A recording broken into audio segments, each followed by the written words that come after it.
Olá pessoal, estamos aqui hoje com o segundo episódio da primeira temporada do Tecomatcast.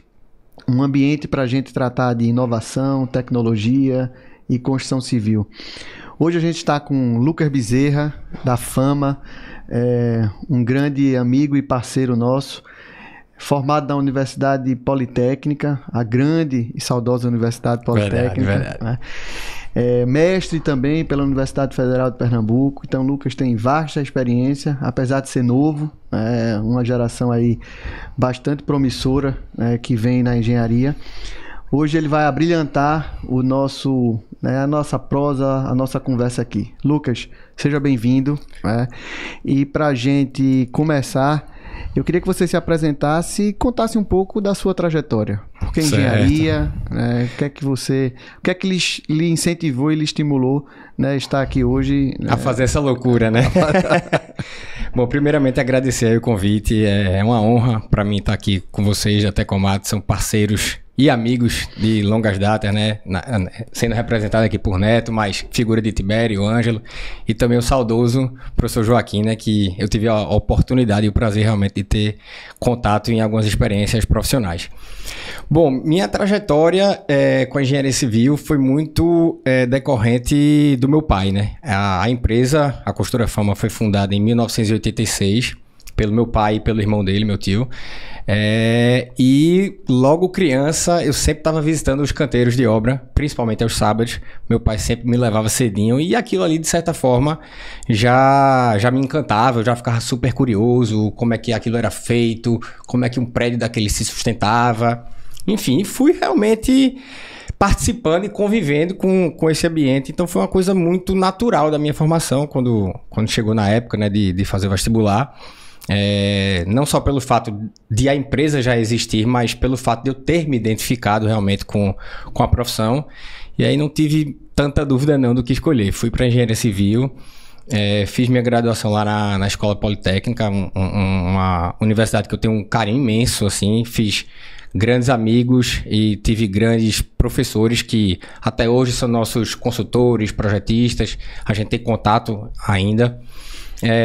Posterior à minha graduação, eu fiz uma pós-graduação também na Politécnica, na área de estrutura, que é uma área que eu me identifico muito, né?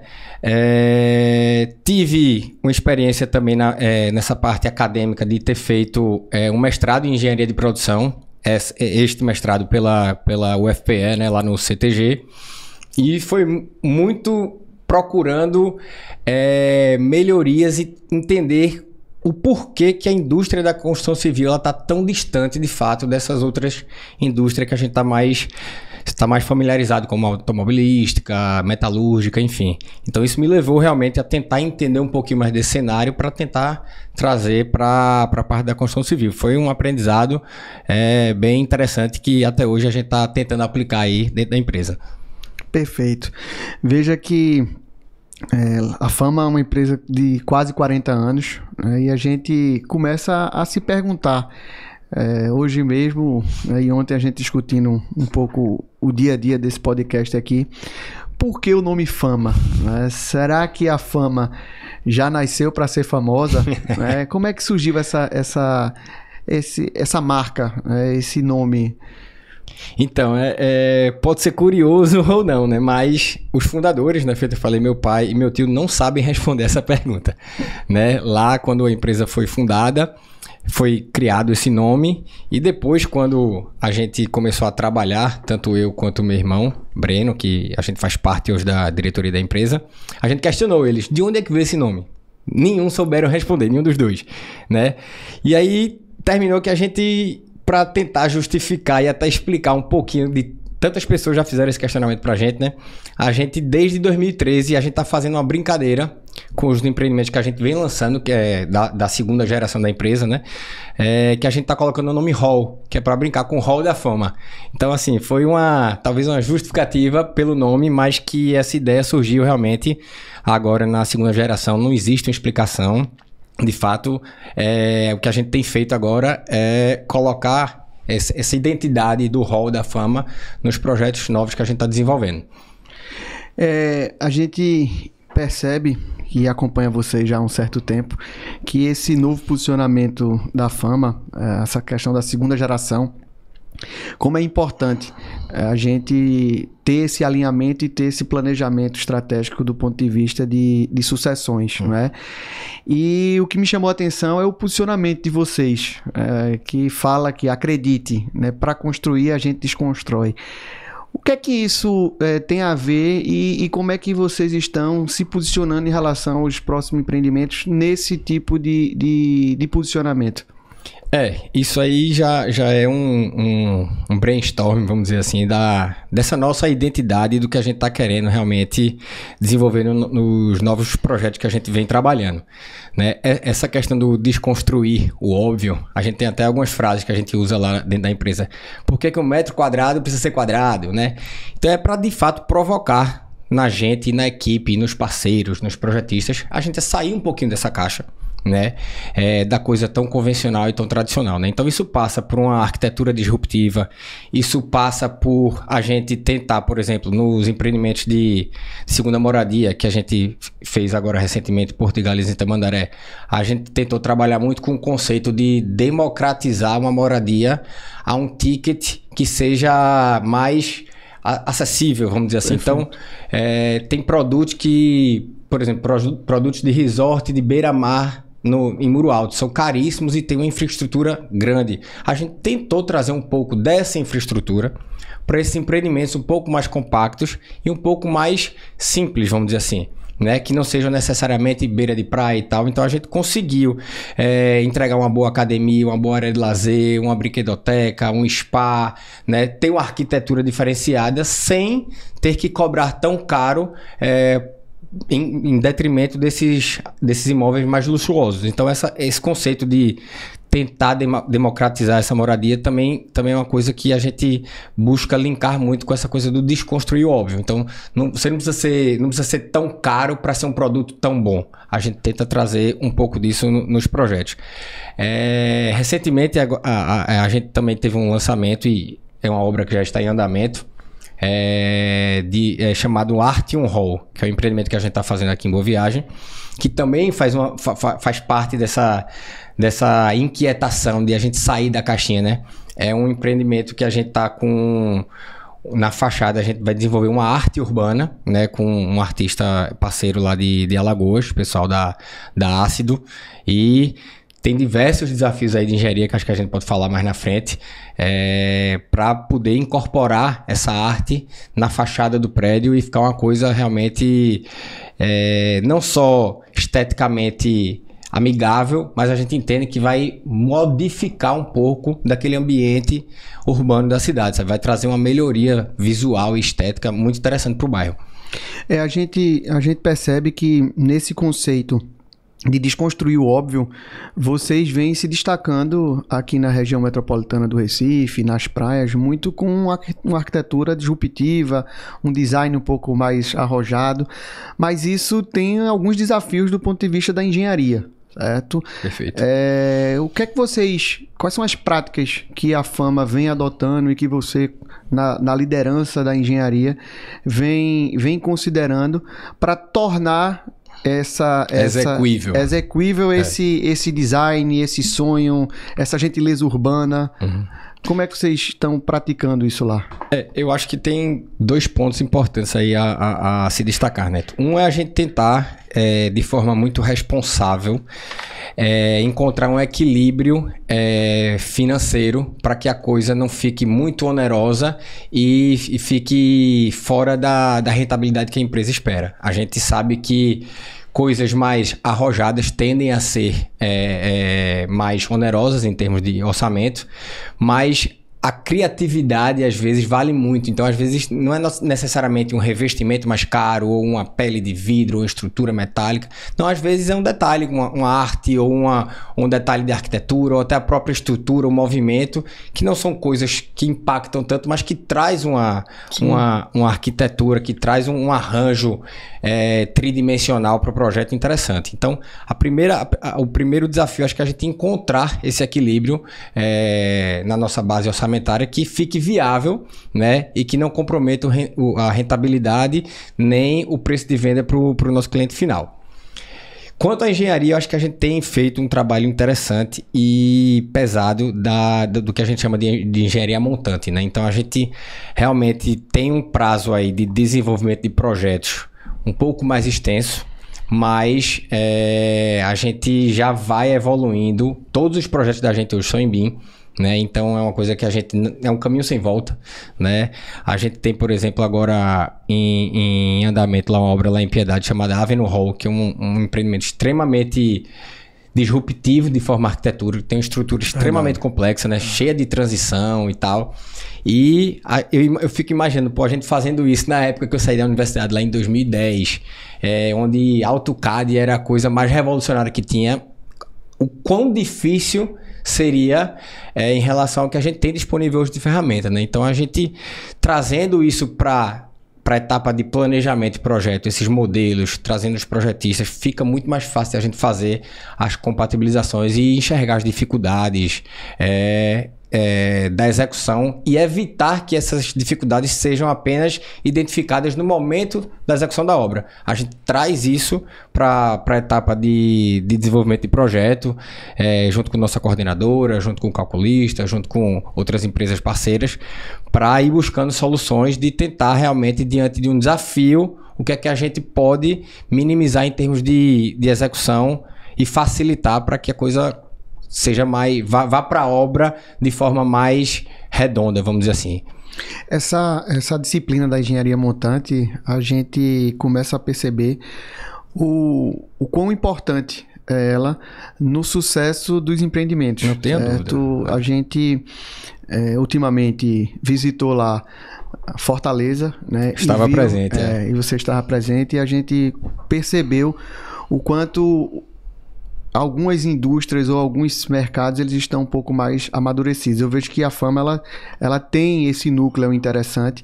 Hoje vocês têm uma carteira lá de projetistas parceiros, mas que precisa ter um briefing, que precisa ter uma certa, vamos dizer assim, orientação no estilo Fama. Existe alguma prática nesse sentido de dar essas diretrizes, né, para os projetistas, no sentido de ter a cara, ou o DNA, a identidade da Fama, para a gente ter um melhor resultado nesses empreendimentos?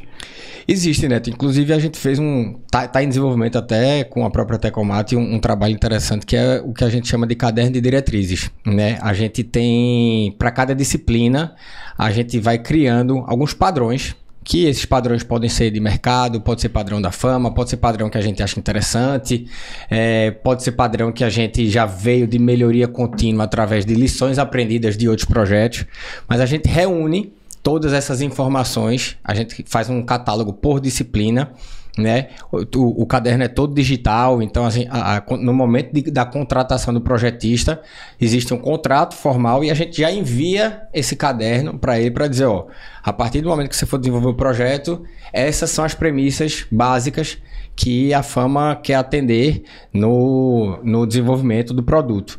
Então isso tem realmente ajudado muito, tem cortado etapas, né? Os projetos têm vindo mais assertivos.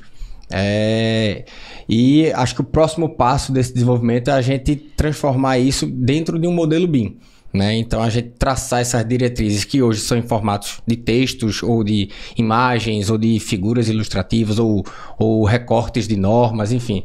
Mas a ideia nossa é a gente trazer toda essa informação para um modelo, para que quando a gente tem um modelo do projeto, essas premissas já estejam lá incorporadas.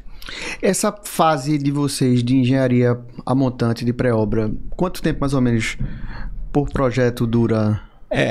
Sem contar com a parte de negociação do terreno, essa parte jurídica, a partir do momento que a gente começa a desenvolver o projeto, a gente está durando aí em torno de 1 ano a 1 ano e meio.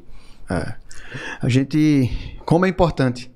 Esse tempo não é um tempo... não é um tempo perdido. Pelo contrário. Tempo investido. A gente...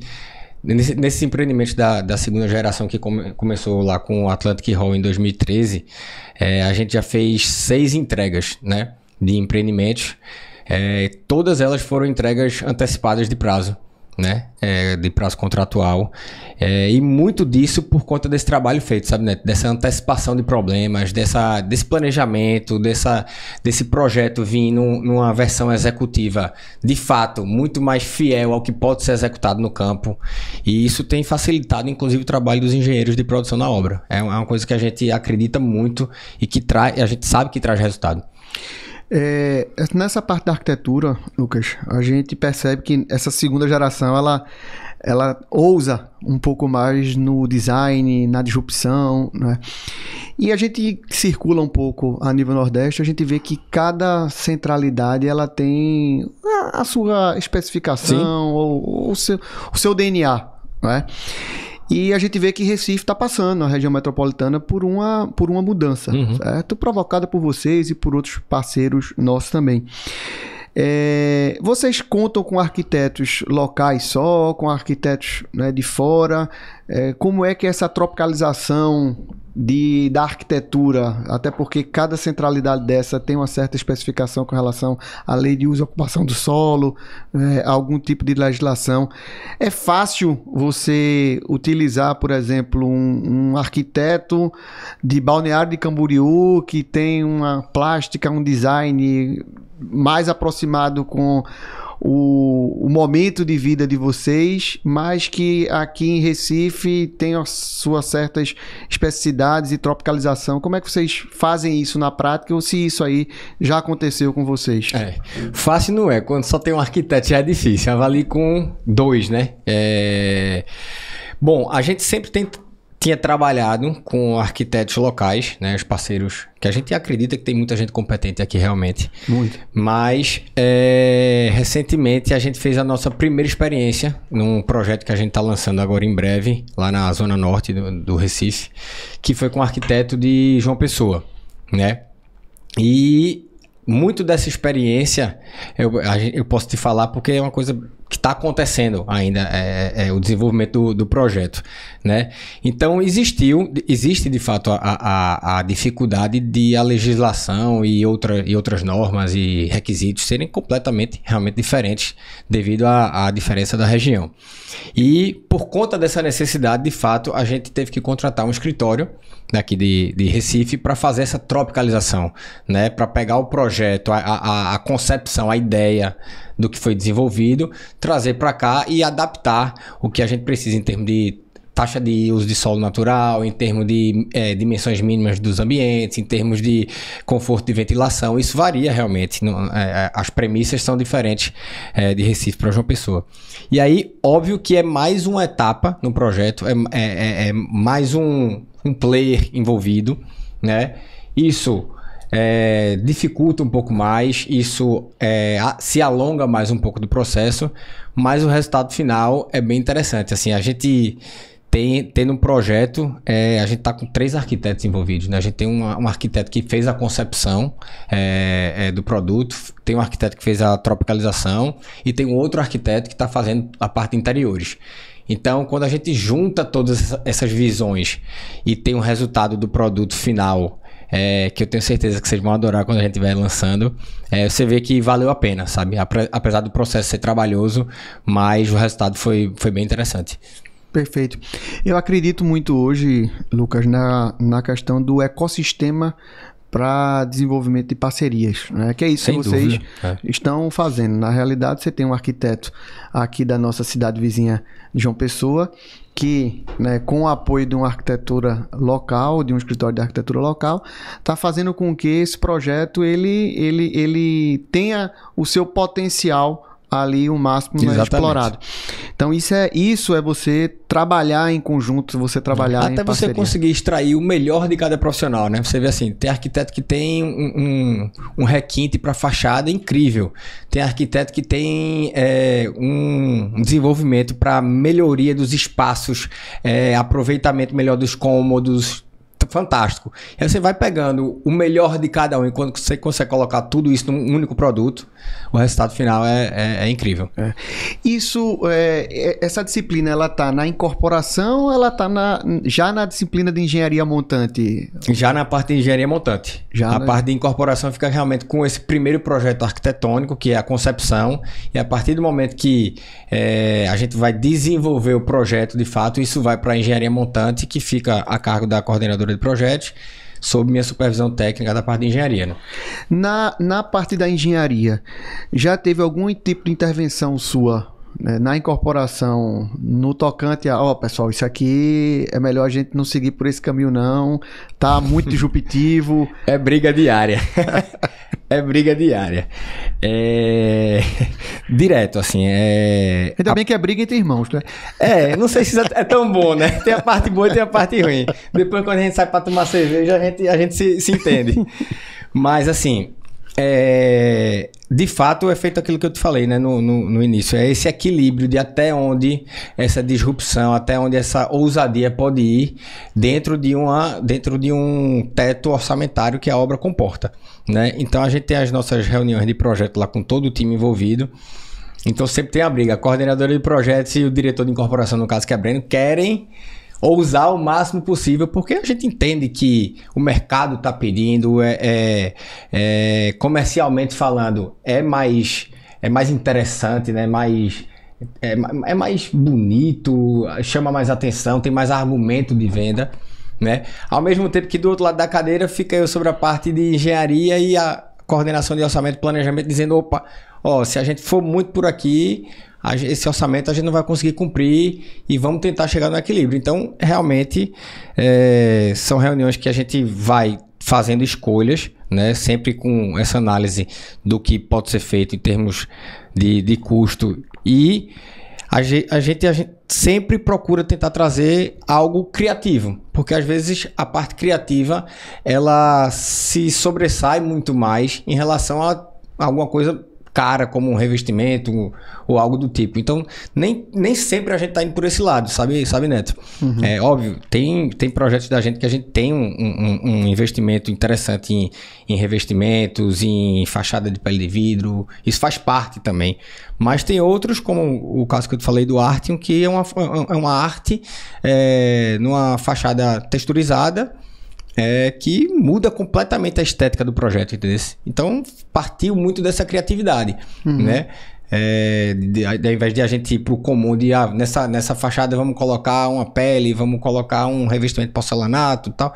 Não, vamos pensar numa coisa diferente. E aí veio a ideia da arte e o pessoal tá super satisfeito. Nessa questão do design, da disrupção, de ousar em relação a novos materiais, algum tipo de uma fachada com pele de vidro, a gente se preocupa muito com a questão da manutenabilidade. Você precisa pensar em como manter aquele sistema. Nesse empreendimento do Atrium, que você tem uma arte ali, como é que isso é pensado? Até porque você está entregando esse empreendimento e um condomínio vai fazer essa gestão, e se ele não tiver uma gestão muito bem organizada e orientada, aquela arte até pode depreciar o imóvel. Perfeito. Ótima pergunta. Inclusive a gente está em processo de reunião aí, de análise para entender um pouco melhor disso, né?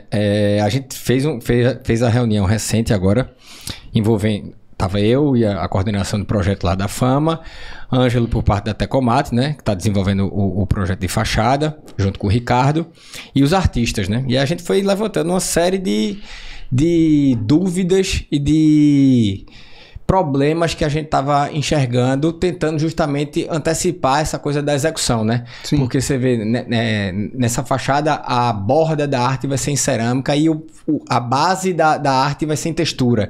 Então vai haver uma diferença ali de nível, como é que uma futura chuva na fachada, como é que isso vai se comportar na própria pintura e tal.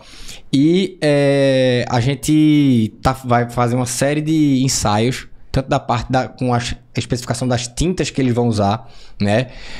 A gente vai fazer um painel teste, até no próprio muro do empreendimento, como divulgação, para a gente ver como é que vai ser essa interferência da cerâmica com a pintura, né?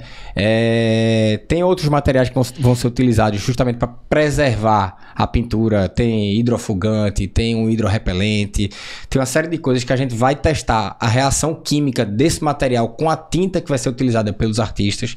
Então tudo isso faz parte do escopo lá do projeto de fachada que a gente está estudando. Vamos fazer essa série de ensaios de forma prévia para quando a gente for aplicar de fato a arte na fachada, isso já está bem definido e realmente trazer uma durabilidade e uma segurança para o condomínio ter arte preservada. Isso é importante. Nesse final de semana, eu pratico esporte, né? Você também é um tenista aí de ouro. E chamei Tibério para correr. Tibério tá nessa vibe de corrida também. Eu também. Eu disse, Tibério, vamos correr 10 km. Aí Tibério disse, bora. Aí a gente saiu correndo aqui pela Zona Sul. E aí depois Tibério disse, Neto, bora dar uma caminhada aqui pelo bairro de Boa Viagem pra gente ver o que é que tem de novidade desses novos lançamentos e tudo mais. E a gente foi passando por alguns empreendimentos que no dia a dia a gente nem olha. Né? Vê que tem alguma já com arquitetura um pouco mais disruptiva e novos empreendimentos sendo lançados e ele alertando, a gente tem que tomar cuidado com isso aqui porque tem que ter um respingador, senão a gente vai ter um manchamento na fachada. Então, isso é a questão da engenharia ali a montante. Perfeito. De a gente pensar não só em como a gente vai executar, mas em como a gente vai manter esses empreendimentos. E aí eu brinquei com eles, Tibério, a gente vai criar um programa na Tecomate que vai ser corrida e caminhada com engenharia. Depois da corrida a gente faz um tour. Gostei. E aí você vai orientando o pessoal do ponto de vista da engenharia. Nesse dia específico, ele sempre quis parar ali na Via Mangue para ver como é que estava a parte inferior com relação à corrosão. Aí ele disse, vamos lá na Via Mangue. Lá vai eu com ele na Via Mangue, né, para fazer uma mini inspeção. E no final, depois que eu cheguei em casa ali descansando, eu disse, rapaz, que momento bacana. Então a gente consegue equilibrar ali o bem-estar com a engenharia. Então já é um desafio que a gente vai colocar lá pro nosso grupo também. Vamos na embora. Missão, em ter aí um final de semana desse de bem-estar com... Pode ser um tênis. Pode contar comigo. Pode ser um jogo de futebol, que eu sei que tem embora. adeptos, pode ser corrida, mas sempre depois finalizando com a engenharia. Mas vamos voltar ao nosso tema aqui. Com relação à parte de sustentabilidade, a gente vê, Lucas, que hoje é um tema muito presente no dia a dia das construções. A rigor, a construção civil é meio que um vilão. Ela é que polui, gera mais resíduo, que polui, gera resíduo, né? A questão do carbono. Mas a gente vê que algumas empresas já estão com práticas do ponto de vista de sustentabilidade. Vocês mesmo, na Fama, no Unic, entregaram placas solares para o condomínio, enfim. Como é que vocês estão vendo essa questão da parte de sustentabilidade, não só para adquirir uma certificação, mas para entregar algo do ponto de vista mais sustentável? Existe alguma prática hoje na Fama com relação a esse requisito? Sem dúvida, né? Eu acho que quem não tiver com isso debaixo do braço está fora do mercado, né? Eu acho que não só, por exemplo, instituições financeiras para itens de financiamento bancário, de obras, já estão exigindo, mas o próprio cliente, né, quando vai comprar um apartamento, ele não está comprando apenas imóvel, ele compra a ideia da empresa, o propósito da empresa, né?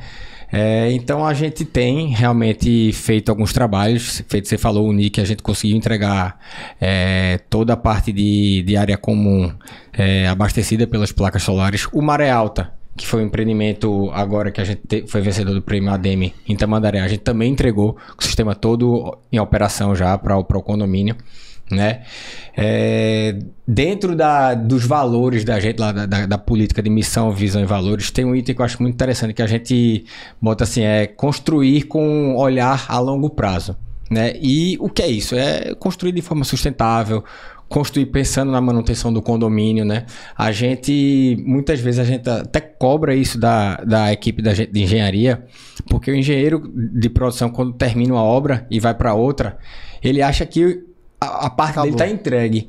Mas e o pós-obra? Será que a obra foi bem feita, né? Então, ele precisa, durante a execução da obra, ter a visão do pós-obra para que aquilo não gere um transtorno para o cliente e nem gere um custo para a empresa com problema de pós-obra ou manutenção, né? Então, acho que isso também é um viés da sustentabilidade, essa coisa do construir a longo prazo, pensando numa manutenção, pensando numa construção mais robusta e mais digna dos processos de qualidade que a gente tem, né? Em paralelo a isso, agora no ano 2025, nossa coordenadora de qualidade colocou como meta a gente iniciar a implantação do selo EDGE na empresa, nos produtos, né? Então a gente no segundo semestre vai estar começando alguns projetos que já devem partir com essa certificação incorporada, e aí é uma certificação que passa tanto por aspectos de projetos, né, melhorias de iluminação natural, de área verde, de aproveitamento, de reuso de água, como materiais também mais sustentáveis sendo utilizados na construção do projeto em si, né? Então, materiais que emitem menos carbono, que são certificados, esses devem ser utilizados para que a gente comprove o sistema como um todo, e ao final, na entrega do empreendimento, a gente tenha o produto classificado já como selo EDGE. A gente percebe lá na Tecomat, Lucas, que isso é um caminho sem volta.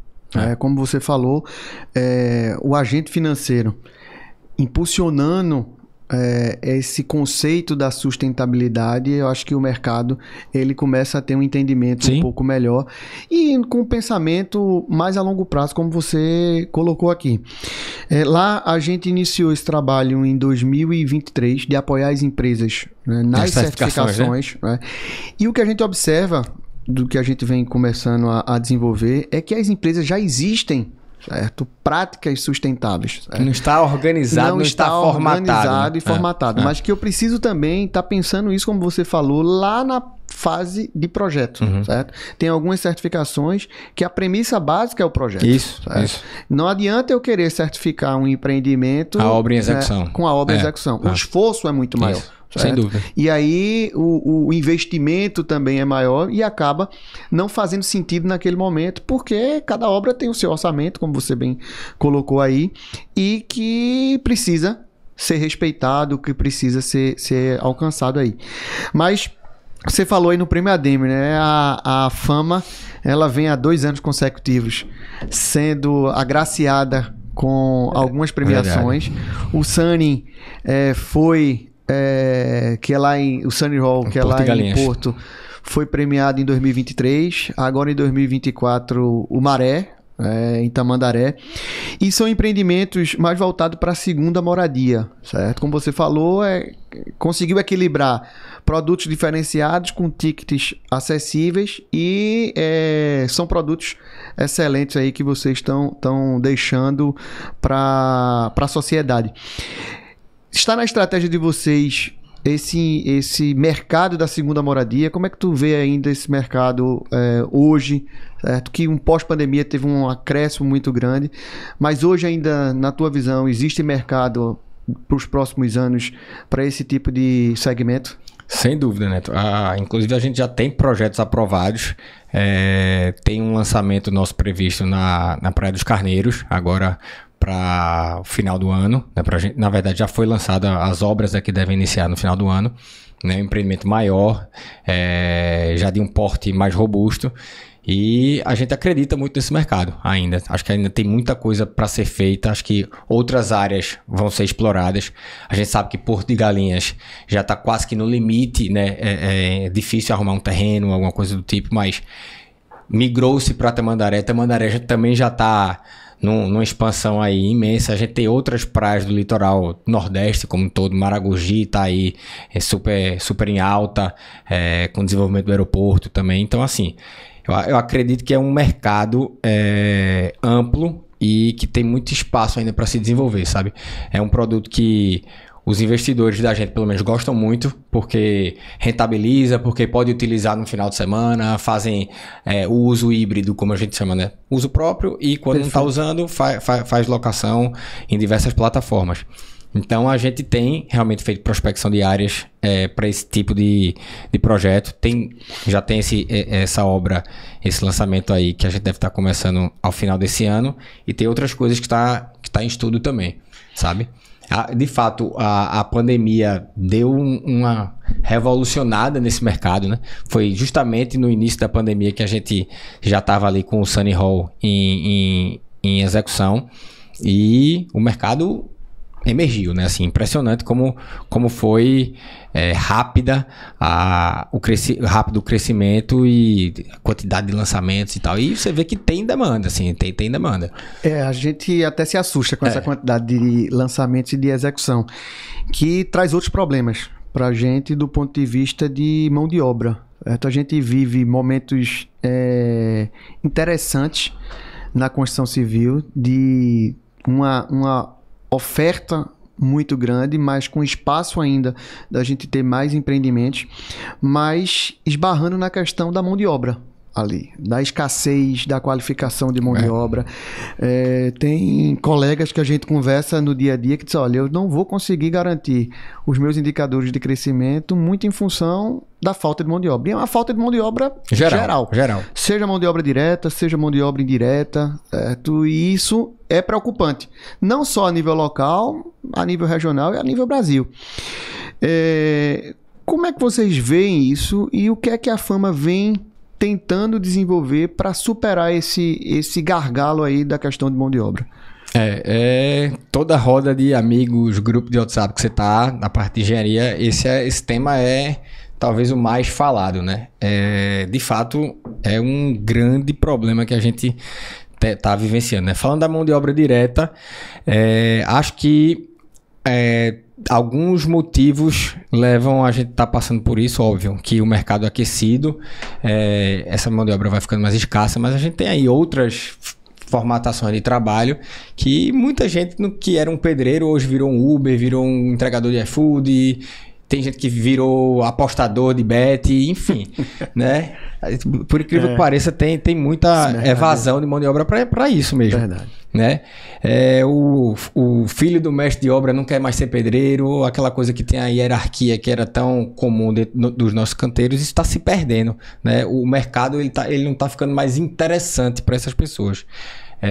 E, obviamente, é um gargalo, né, para a gente resolver.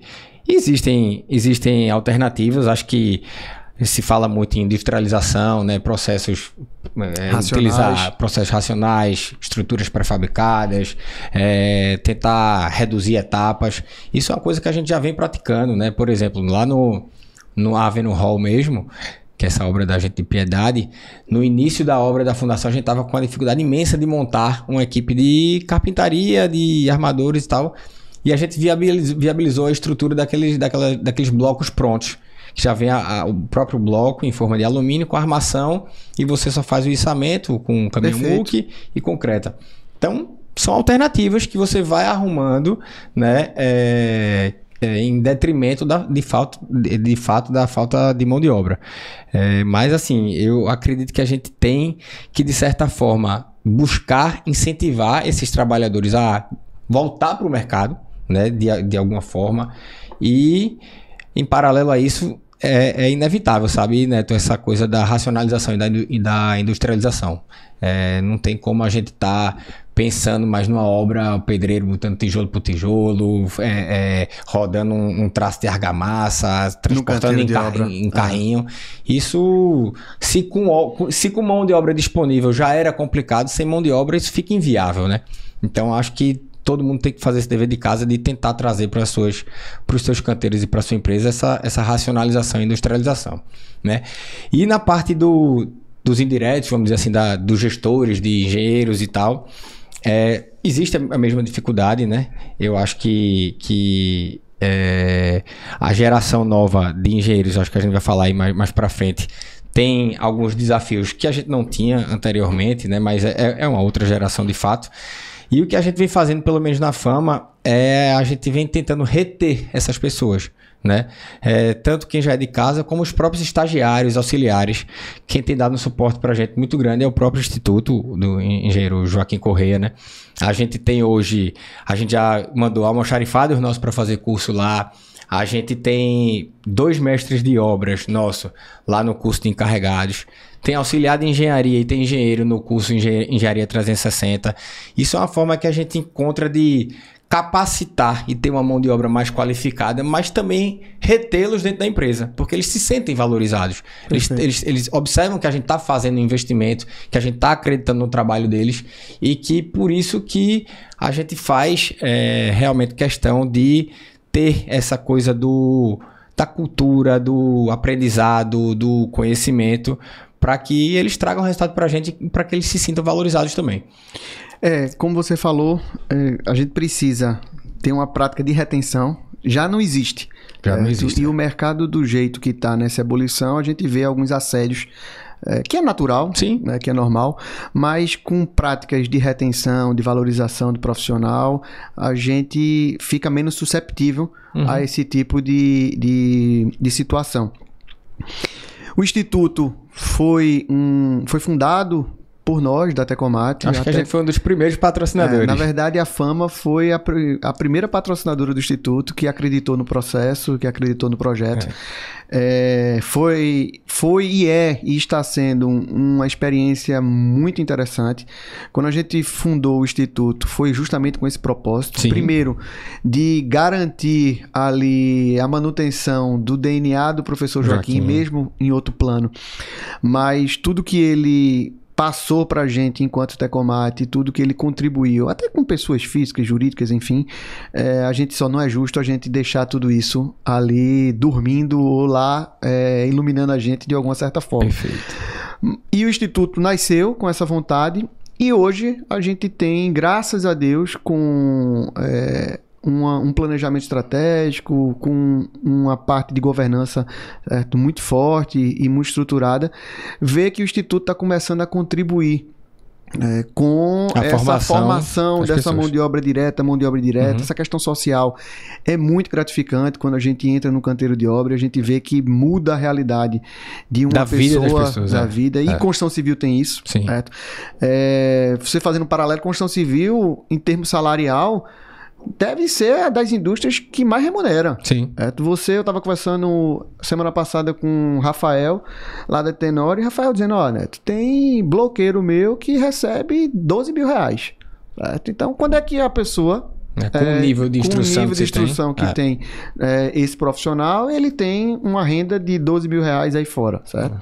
Lógico, existem algumas alternativas, como você falou, Uber, existe apostas que está muito aí em alta, mas o trabalho em si, remunerar 6, 7, 8, 9, 10 mil reais que a gente vê que é normal e que é natural na construção civil, a gente não enxerga isso em outras indústrias e a gente precisa realmente valorizar. A partir do momento que esse trabalhador ele enxerga que ele conseguindo se capacitar e tendo uma produtividade acima do mercado, ele vai conseguir disparar essa questão salarial, né? E vai conseguir ser bem mais remunerado. É muito disso do que eu falei, de a gente tentar colocar isso na cabeça deles e tentar incentivar que eles se qualifiquem, que eles melhorem os processos, porque é aquele negócio, produziu da forma correta, teve um avanço interessante, ele tem que ser remunerado por isso, né? Perfeito. Então, se a partir do momento que o trabalhador compra essa ideia, é bom para ambas as partes. Ele vai estar recebendo um salário maior, que pode ajudar na família dele como um todo, e a empresa vai estar tendo um profissional muito mais eficiente e produtivo dentro do canteiro. E a gente... Essa questão da valorização da profissão é um tema interessante. Você vê que algumas carreiras, você vê um advogado, não é? O cara é estudante de advocacia, ele já tá lá com terno, né? Bem vestido. Nesse calor, não sei se é bom não. Isso. Um médico. E, às vezes, a engenharia em si, ela não tem esse nível status, né? do status e da valorização. Sim. Em si, que a gente tá começando a trabalhar a nível até de associação. Vê que a ADEME aqui tá fazendo um trabalho brilhante do ponto de vista de valorizar a incorporação, a construção, de que realmente esse setor não é o vilão, e sim a solução. Sim. Né? Mas o que nos preocupa é essa escassez de uma mão de obra indireta, de um engenheiro. Em 2015, a gente viveu 2012, 13, 14, 15, a gente viveu um boom lá atrás, né, de formação de novos engenheiros, o pessoal dizendo, vai sobrar engenheiro, né, vai faltar engenheiro, aquela ebulição, e a gente teve um nível de formação gritante. 10 anos após, a gente em 2025, saiu uma reportagem agora do Estadão, que a gente tem uma formação de 50% abaixo, que é preocupante. A engenharia é fundamental para o desenvolvimento de uma nação, para o desenvolvimento de uma região. Então, a gente precisa valorizar, né, esse profissional, precisa valorizar essa carreira. Eu sou a segunda geração na família de engenheiro, meu pai é engenheiro, eu sou engenheiro e eu tenho um sobrinho que iniciou, um sobrinho louco, né, que iniciou engenharia. Qual a mensagem, Lucas? Tu como uma pessoa jovem, certo? Que tem hoje uma responsabilidade muito grande no mercado, que é uma pessoa que fez a engenharia de produção, vê que ela agrega na parte, né, de engenharia civil. Qual a mensagem para esse novo jovem? Conversando com o Ângelo, a turma de engenharia da Católica, 8 pessoas, certo? É muito pouco para a necessidade. E o que a gente está formando hoje vai sair daqui a 4, 5 anos. E você vê que engenharia é um pouco longo. E a engenharia tem uma particularidade ainda, né? Que boa parte dessas pessoas que saem engenheiros formados, nem sempre eles vão atuar como engenheiros. O engenheiro dá essa flexibilização, né? Você vê engenheiro, gestor de empresa de administração, diretor de banco, CEO, que não está trabalhando na área de fato, porque a engenharia traz um pouco dessa amplitude, dessa visão, né? Ainda tem isso. Além de ser pouco, nem todos os que saem vão estar trabalhando na área, né? Então a gente tem uma defasagem realmente dessa mão de obra que vai estar atuando de fato na linha de produção de engenharia. Neto, essa turma jovem aí, eu acho que tem feito, eu estava falando, né, tem alguns desafios, né? Se você for parar para ver, na época, a gente é praticamente da mesma turma, tinha-se uma necessidade muito assim de ter um engenheiro de campo que ele tivesse o conhecimento técnico, obviamente, mas que ele fosse um tocador de obra, né? Tô falando isso da década de 2000, né?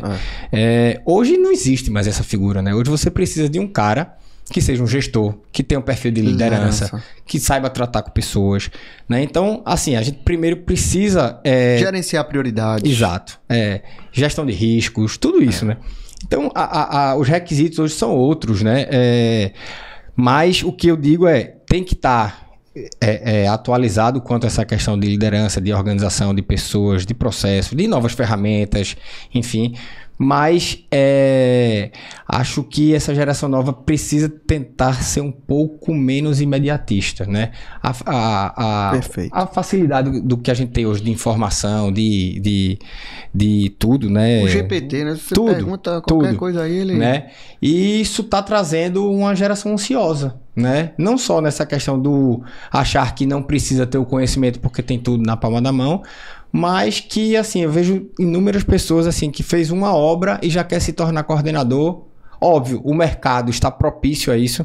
Então, muita gente jovem está subindo e está vindo gente muito júnior para as obras, o que isso é um fator preocupante, né? Mas esse imediatismo está querendo crescer sem ter tido a experiência de base, né? É importante um gestor, um coordenador, um supervisor de engenharia, ele ter vivenciado mais de 1, 2, 3 obras para saber os problemas reais e as dificuldades daquilo, né? Então, eu acho que esse é um grande problema, né? Que acho que precisa ser trabalhado, essa questão do imediatismo. E nada, na minha cabeça, assim, eu tenho muito isso como premissa, nada vai substituir a boa engenharia. Perfeito. Então, assim, essa coisa da essência técnica que acho que se tinha muito antigamente, porque Não se falava sobre liderança, não se falava sobre ferramenta, o cara que dominasse o AutoCAD ele já era diferencial. Hoje você tem 1000 ferramentas para você dominar, né? Mas não adianta você dominar isso tudo sem a boa engenharia, né? Sem o conhecimento técnico, sem o bom senso, sem a responsabilidade, sem saber conversar com um projetista, sem isso não tem ferramenta que vai fazer uma obra bem feita, né? A gente percebe que é necessário um equilíbrio. Boas coisas ou boas práticas das gerações passadas, Sim, certo? Que sim. era aquela engenharia raiz, Isso. né? A boa prática, o engenheirar, né? Com algumas habilidades e algumas ferramentas da atualidade. Então, esse equilíbrio é que a gente tem que procurar, certo? Concordo com você, essa questão da ansiedade, do imediato, de querer aprender com um chat GPT, com um Google da vida. Isso a pessoa precisa ter tempo de voo, certo? Ele tem que usar essas ferramentas a favor dele, não depender disso para poder tomar decisões, entende? E saber interpretar essas ferramentas. Claro. Né? O que está por trás da ferramenta? A gente sempre fala muito isso, era uma frase até do professor Joaquim. Mas a gente está chegando ao fim. O papo correu bom demais, rápido e foi muito bom, muito prazeroso aqui. Eu queria agradecer, Lucas, a sua participação. Quando eu te convidei, você disse, mas rapaz, você me coloca em cada enrascada. Né? Mas é sempre bom a gente compartilhar conhecimento com gente boa, certo? Com uma geração nova. Você foi um pouco generoso ali, da mesma geração. Eu tô com um pouquinho mais de cabelo branco. Mas, como eu disse, te agradecer aqui muito, certo? A fama está realmente no hall da fama por tudo isso que vocês vêm praticando e que vocês vêm desenvolvendo, certo? Parabenizar a você, a Breno, né, que estão ali no comando, que estão colhendo esses frutos. Tá aí, ó, segundo prêmio consecutivo da ADEME, e pra gente é muito gratificante participar e contar com uma empresa da geração aí de vocês, uma empresa com quase 40 anos, que tem um futuro brilhante aí pela frente. Obrigado, Neto. Eu agradeço. Foi, apesar de quando você me convidou, eu ter resistido, mas foi ótimo. Realmente um bate-papo super, super interessante. Sempre muito bom estar falando sobre engenharia, sobre os desafios da nossa profissão, né? O que está por vir, contar um pouquinho da historinha da empresa da gente.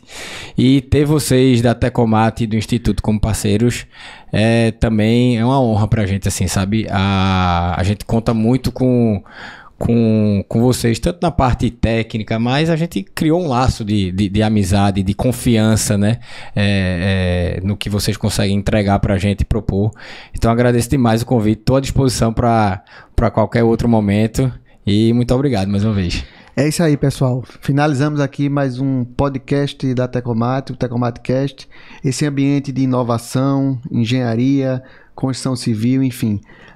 Vamos para os próximos aí. Grande abraço.